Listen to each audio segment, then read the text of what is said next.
And just kind of as a brief agenda, I'm going to give an introduction over just a couple of the terms and components that we're working with, talk about the progress that we've made since Connect in Hong Kong this year, talk about the current testing that we're doing, and as part of that, I'll talk about why we're not running a standard Openstack third-party CI setup like they want people to run. I'll talk about what we are running and some of the results that we're seeing, and then talk about some of the problems we're seeing, and then the next steps that we want to do to approach those problems. And then I'll wrap it up with a few questions.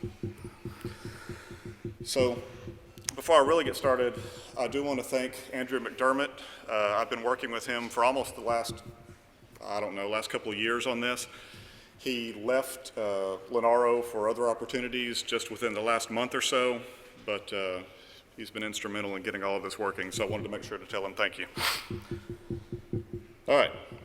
Hopefully everyone knows what Openstack is, and if you don't, I'm not going to go into an overview of it. We've seen a little bit of a discussion of that earlier today, but you can go check out their website and get more details if you're not sure what it is.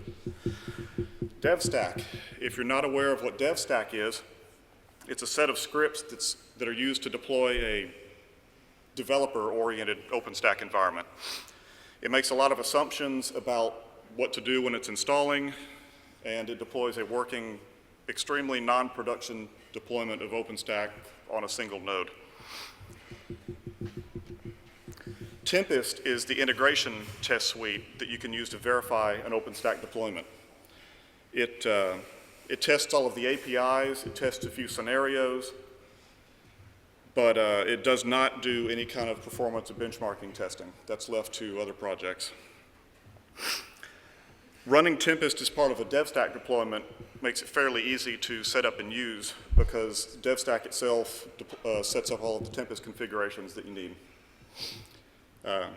You can run it against an existing production cloud that you may have deployed. Linaro has not done any of that work. So since Hong Kong, I guess that was about 6 months ago, we had not run any formal Tempest testing. Everything that we'd done had been kind of one-off, ad hoc testing that we did just whenever we'd make a change, we'd try and run Tempest and see how it did, but we didn't have any formal testing set up. So right after the last Connect, we started trying to set up a formal CI loop that ran Tempest. We started out with a minimal number of the OpenStack services enabled. The two notable ones we left out were Cinder and Neutron. And just over time, we added in services. We started out running on Trusty, Ubuntu Trusty with a 3.13 kernel, and over time we moved through 3.19, and currently we're testing with 4.1.2. And we also, over time, moved through a few QEMU versions, and we're currently running at 2.4.0. So as you can see, the pass rate over the last 6 months has more than doubled, and we've dropped the number of failures down to less than half what we had when we started.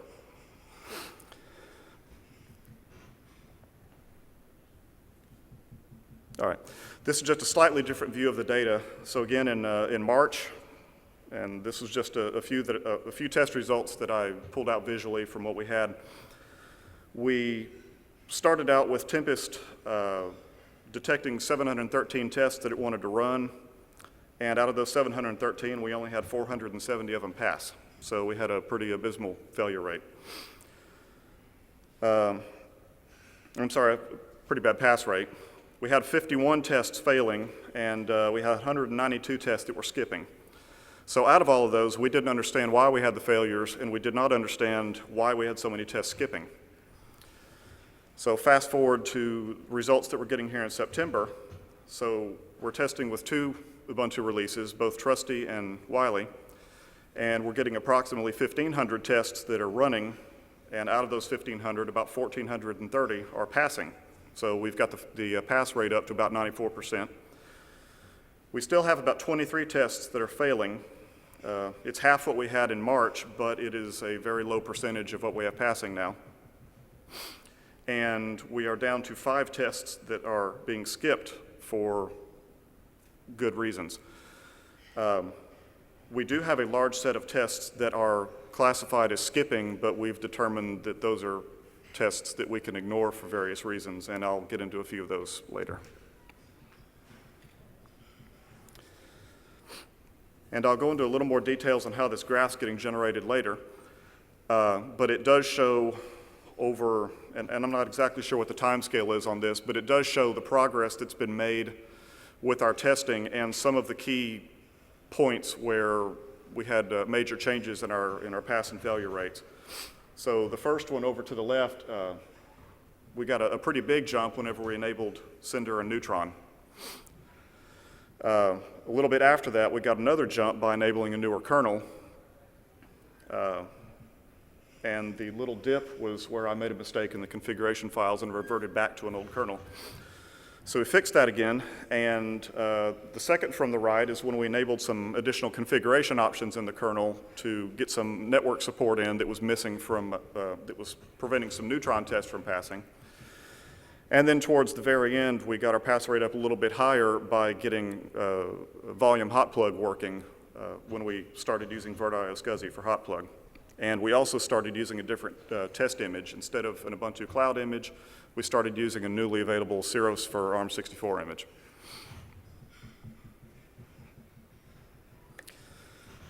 Okay, so our current testing, why is it not what we originally planned? So at our last Connect, we stood up and told the audience that we were going to work on setting up an official Openstack third-party CI system that used all the recommended components and did testing the way Openstack CI wanted us to test. And I won't go into all the details of that setup. The last slides that I showed at Connect had a big block diagram showing all of them, but there are many tools such as Jenkins, Zool, NodePool. Those are both OpenStack projects, and it runs in your own OpenStack cloud and runs all of the Tempest tests within instances in that cloud. We did initially get it working. We had it set up, and we let it run for several weeks, and it was all working fine, so why aren't we using it? So there's three main reasons. The first one is it requires a lot more ARM64 nodes than we had available to scale. So we started the kind of our prototype system out running 3 compute nodes, and we determined we were able to run 2 simultaneous VMs on those nodes with Tempest running in them. And we kind of watched it over time. We watched the number of Garrett events that came in. We were monitoring just Nova and Devstack, and based on the number of Garrett events, which each one of those would trigger a new Devstack run, or Tempest run.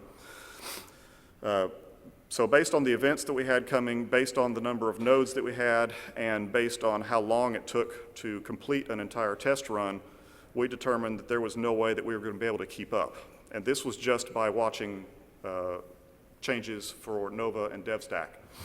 And what we wanted to do was monitor changes to all of the projects, because our goal was to test OpenStack as a whole and report test results for OpenStack as a whole, not just Nova or 1 or 2 of the projects. Second, we didn't have enough personnel to support this system, even if we had it running. Andrew and I, we wanted to take lunch breaks, we wanted to go to bed, and when you've got a CI system that's running around the clock, the OpenStack community wants it to continue running around the clock, and number one, not generate noise and bad test results. And also getting the setup to continue to function properly. Some of the components were a little fragile. Most OpenStack CI systems have several people at least that are supporting the thing, watching to make sure that nothing gets stuck, restarting things whenever it does. And that's something we determined we didn't need to be spending our time doing. And the third one, OpenStack's third-party CI processes are not geared towards platform testing. What they're geared towards is testing a single driver, say a single network driver for Neutron, or testing a single storage driver for Cinder. They're not geared towards someone trying to verify that all of OpenStack runs on some new platform, which is exactly what we're trying to do. They want a third-party CI system to be watching events for a single project, not all projects. They don't want that kind of noise being generated on the Garrett comments. So, what are we doing?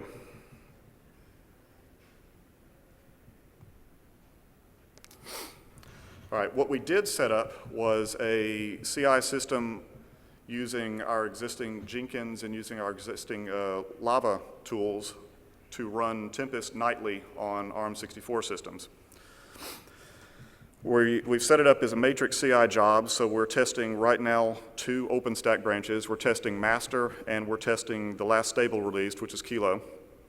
We are running using the Ubuntu distribution, and we're testing on 3 of the different versions on Trusty, Vivid, and Wiley. And it's all run by Lava. We're reporting our test results publicly on a website called openstack.linaro.org, so you can go check that out whenever you have a chance. And you can see graphs very similar to the one that I showed earlier. And if you drill down by clicking on to one of those lines on the graph, you can see test results for an individual pass of a test. I was going to do a live demo by pulling up the website and showing everything, and I decided that I didn't want to risk that, so I took some screenshots and put them into the presentation.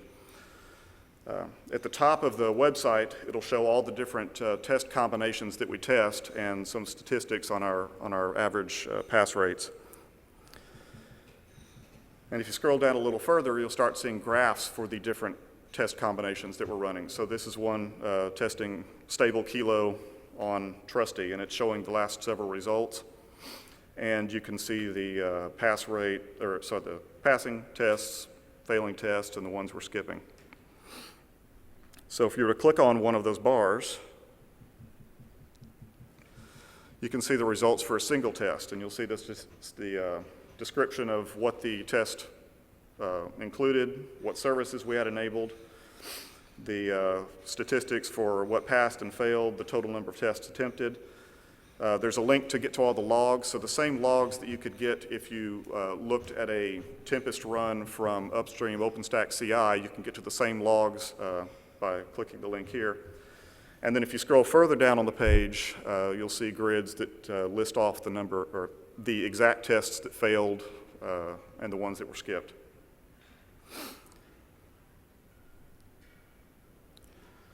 So for failing tests, right now, depending on what combination we're testing, we've got approximately 19 to 28 tests that are failing.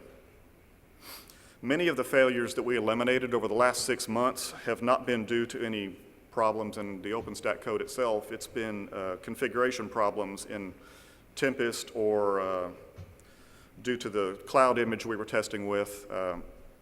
There's a lot of hard-coded assumptions in Tempest and Devstack for using Ceros cloud image to test with. And we started out using an Ubuntu cloud image because Ceros wasn't available. And several of our failures went away just by using a different image. The remaining failures that we have right now, we haven't root caused yet. So that's work that we still need to finish. Skip tests. So depending on the test combination, we're skipping about 60 to 90 tests. These skips are expected. So for various reasons, this test will get skipped complaining that Ironic's not installed or Nova Network's not installed. Well, we're using Neutron, so Nova Network's not going to be installed. There's a lot of tests that get skipped due to existing OpenStack bugs, and so the test will be disabled in code to prevent it from running, and it will log that it skipped due to a bug. Or because we've disabled VNC console, that's not something supported on ARM right now. So out of all those tests that are skipped, we can eliminate all but about 5 of them as valid reasons to be skipped. And another important thing to note, I mean, we're paying attention to these skip tests because we want to try and get as many passing, and we want to know if there's a good reason why they're being skipped. But any upstream OpenStack CI, they don't care whether they're skipping tests or not. All they're concerned with is that they'd have no failures. Let's see, and I kind of already talked about this. We've got 5 tests that are being skipped right now. 3 are due to Tempest configuration changes that we know we need to work through. And 2 of them are due to the type of the cloud image that we're testing with. So issues and next steps. The biggest issue we have is publicizing our results. So by not plugging into the upstream Openstack CI framework, by not being a real third-party CI system, we're not feeding results right back so developers can see. We're not commenting on the Garrett changes as they're submitted. We have an issue with making our results public. So, right now we do have the website that's available. Anyone can go look at it. We've tried to make links available and put those in member reports that we send out, but we need to find a way to make our results more public. There has been some work with the discussions with the Openstack CI team in the past about a type of a dashboard where systems that are testing on a more periodic basis like ours, rather than testing individual commits, could display results. So we need to continue working with the OpenStack community on that. As far as hardware, right now we're only testing on APM Mustangs. More hardware is available. Hopefully more members will provide even more hardware. But right now we've got 2 HP Moonshots with cartridges that are available. We want to incorporate those. As we get in more 96 board hardware, we need to incorporate those into the test environment. And there's the invitation, anyone that hasn't provided any hardware to Linaro, if you want us to be able to test on your hardware, please make it available to us. One issue, and I don't know if you can really call it an issue, we're not testing against a production deployment. So we're testing against a developer deployment deployed by Devstack. So we might like to see some testing on a real deployment with failover and verify that all these things are working. That's not being done right now. So that could be a next step we need to look at. One point to make, though, is that most of the OpenStack testing that is done for definitely all the upstream CI and any third party, it's all using Devstack. They're not they're not production deployments. Right now, we are only testing on Ubuntu. We have plans to expand our testing onto Debian and CentOS. And right now, we do still have a failure count that's greater than 0. So Andrew and I had both hoped to have it down to 0 by the time we got to connect. We didn't quite make it, so that's still some additional work we need to do. So I'm done. Does anyone have any questions? And if you do, let me make sure you get a microphone so I can hear.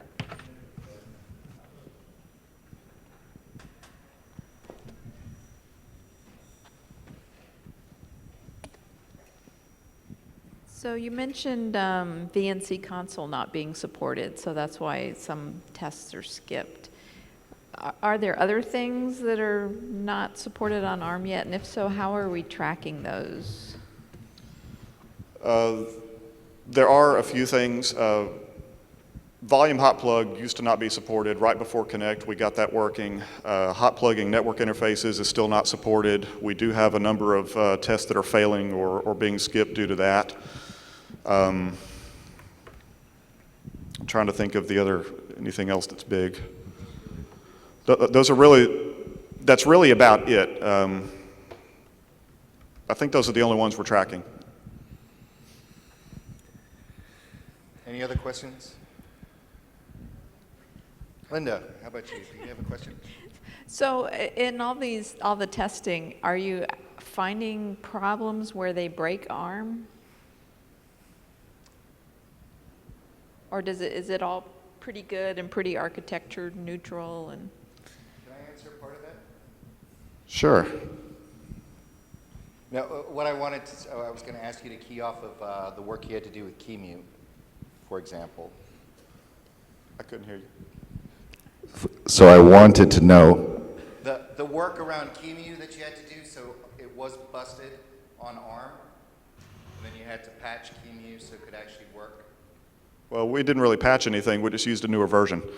The virtualization team, QEMU upstream, they'd gotten the support into the later versions. We were testing with older versions provided by the distro, and once we moved far enough along, then we were able to get more things functional. Okay. As far as your question about things that are broken on ARM, with the right configuration changes, you can get around a lot of it. A lot of the default configuration options are very x86 oriented and require you to go tweak a lot of things to get it to work on ARM properly, and a lot of that is not clearly documented.